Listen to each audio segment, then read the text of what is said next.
Hi, my name is Marco, and I will present today querying football matches for event data towards using large language models.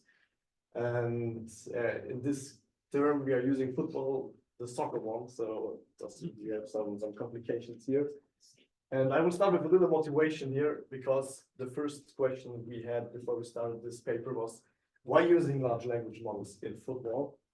And then we saw, okay, there are more and more data recorded, and another point was that we can create interface between data science and sports science, as well as there is a huge potential for data analysis and knowledge extraction with these LLMs.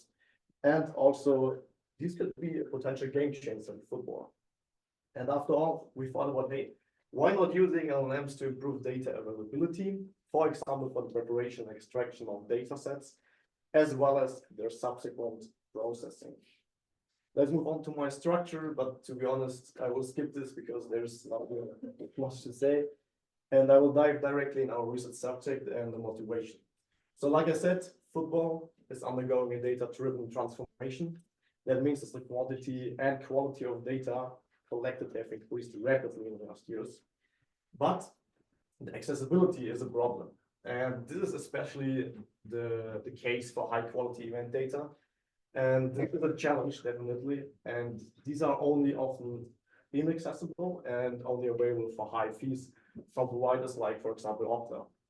And because of that, we wanted to do a case study that aims to improve the accessibility of football event data through the integration of large language models. And we also wanted to explore the possibility of using football websites or public domains, and also address the research gap that no current study is with football event data extraction and mapping for LLM deployments, as well as, in our opinion, the growing number of publications in the field of LLMs and the importance of football event data underline the need for this research. And let's move on to our main contributions. The first one would be we create the web scraping approach to extract football event data. We also prepare the football event data for an effective use in these large language models.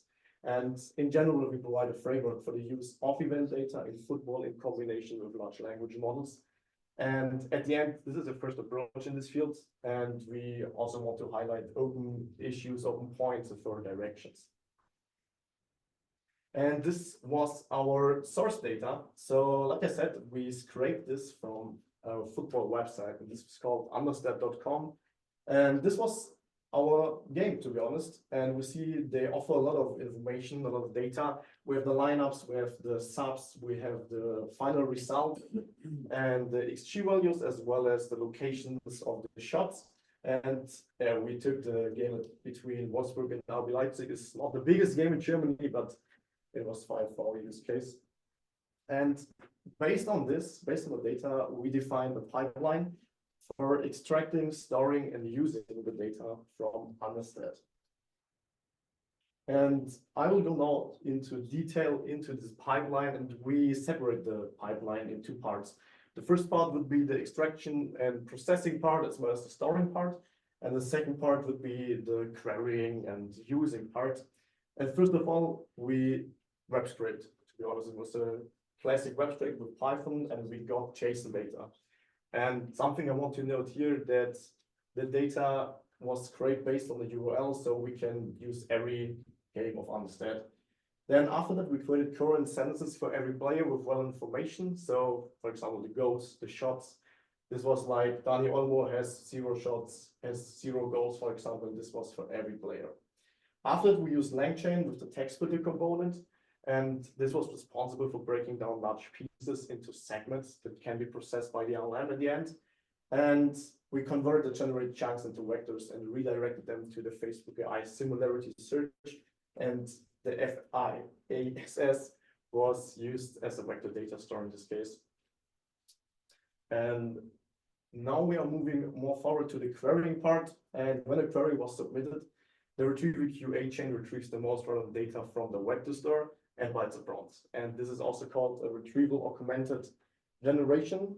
As our LLM, we use GPT 3.5, and at the end, the LLM uses the data to generate accurate and contextually relevant responses for the user. The user could be me, could be you, could be a scout, could be analyst, could be a fan.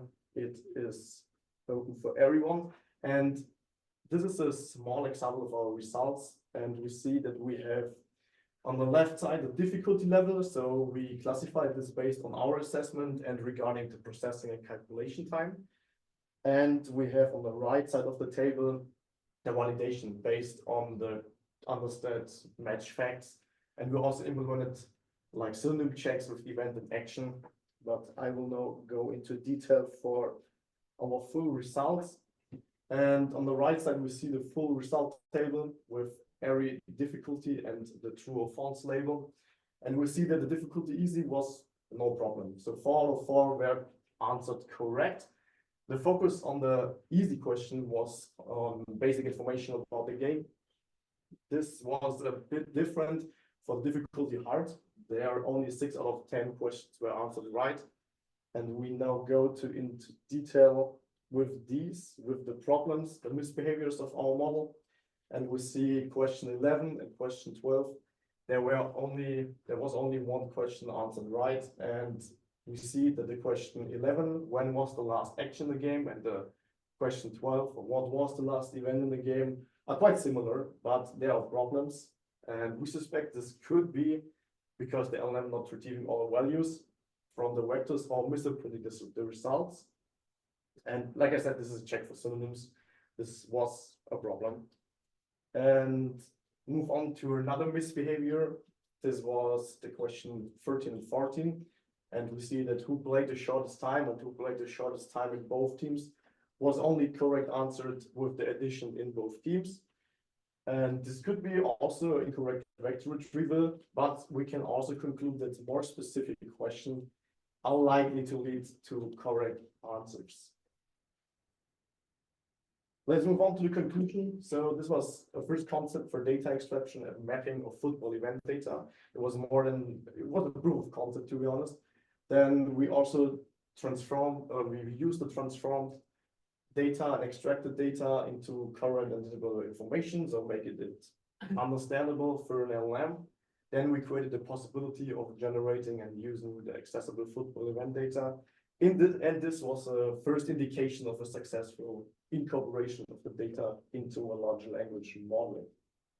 Of course, we had some limitations, and the first one was our OpenAI model. It was totally fine in our case, but if you want to do this for a whole season, there will be scaling problems, definitely. And we also had compatibility issues that prevented us for the inclusion of separate database. These points should be addressed in future work, but future work is a good keyword, so we have some points here. So of course, we want to use a separate database, and we thought about the application of a fine-tuned LLM, for example, for sports, or better it would be for football. Then we want to introduce objective metrics for our evaluation, and we thought about the possible use of visual information, as well as the use of multiple data sources or the consideration of evolving patterns of teams or players over time. So, but at the end, this work shows the potential of large language models in combination with the complexity of football. And yeah, in our opinion, this work was the basis for the future, and we will see what the future will bring. Thank you very much for your attention. If you have any questions, feel free. Thank you.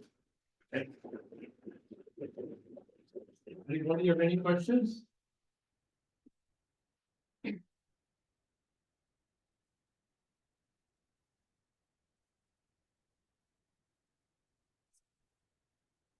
Thank you very much for the presentation. I've got 2 questions. The first one is, you had a matrix of what the LLM answered well, or what was easy to answer and what was hard to answer. For the more difficult questions that maybe this is something that a sports coach might want to ask, did you explore the visual function calling, which is where you define particular or you predefine functions for those difficult things which are domain specific, and then when your large language module is being called, rather than trying to think on its own, it identifies based on the function parameters and was asking the question, this is the function to call, because it's not something that I can answer on my own. Was that something you explored? Not yet, to be honest. So it's a good idea. I will note this. And we want also to include some XAI possibilities, so explainable AI. Yeah. Should be hand in hand with your idea. Would be Yeah. interesting, definitely. Thanks. Yeah, because the functional calling as well, it displays when it calls a function and when the AI itself answers your question. So like you said, it's explainable that this is what it called, so I think that'd be a good approach. And then secondly, what would be, put on the industry hat, the biggest application of this to people in football, coaches, staff, sports scientists, footballers themselves? Who would this be such a benefit to the most? So in our opinion, the idea came from that we thought about, hey, it is a lot of work to dig into the whole data, to look to every event in the game. And our idea was to give like a tool or model to coaches, for example, or for analysts, that they only can type in, hey, how about Dani Olmo, for example, in the game? And the model will say, hey, he scored 1 goal, he had this and this. The analyst was our first thought about this, so yeah. Anybody, any questions? Yes.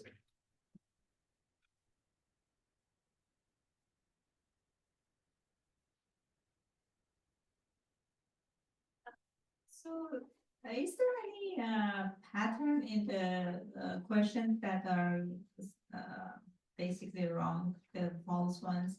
Just by a glance, I feel like there are like some temporal ones that it fails to get the right answer. You know, when you're asking about first event or the shortest time, or you know that there's some temporality in there. This was a problem. This was totally true. Thanks for the question. So this was definitely the case that every time we ask about some temporary stuff, it was a problem. But the problem for us was we don't know why.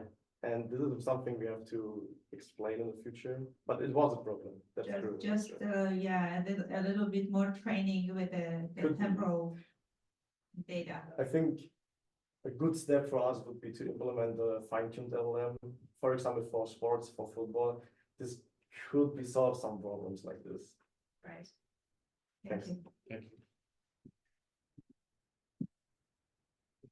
Yeah, I just want to share that our team looking at a fast action tracking events sequence, like the serve in the middle, back and cross call.